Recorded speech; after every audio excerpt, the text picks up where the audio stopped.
It's Religious Freedom Week in the United States, and the event comes at an especially threatening time. Nationally, the U.S. Church is facing serious violations of the First Amendment, and around the world, anti-Christian hostility is staggering. Archbishop Joseph Kurtz is the chairman of the U.S. Bishops' Committee for Religious Liberty. He joins us now from the Archdiocese of Louisville, Kentucky.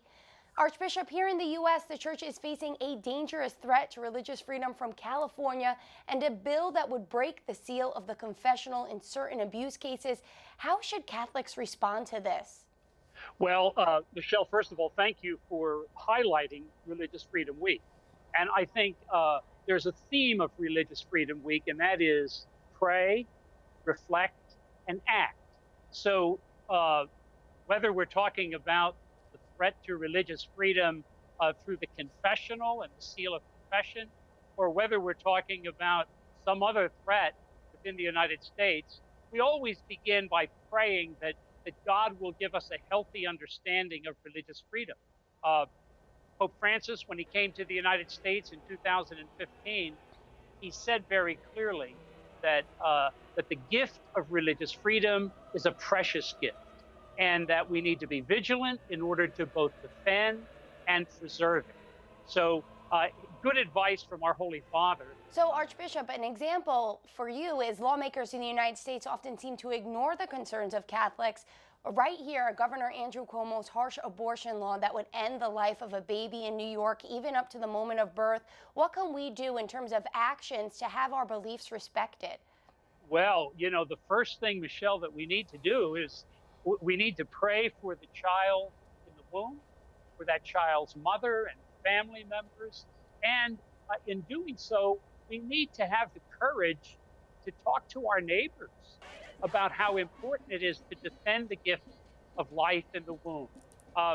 So don't be discouraged. Look for opportunities to be able to protect the child in the womb. And remember, it's important to know that our values are eternal.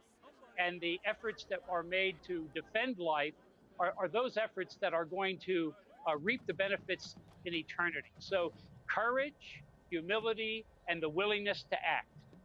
Now, a personal question for you, Archbishop. Overall, do you think religious freedom is protected adequately in our country? Well, no, I do not. And I think there have been constant assaults over the last 10 years.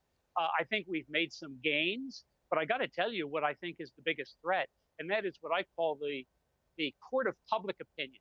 I think there are people, good people, who say, well, maybe we don't need religious freedom.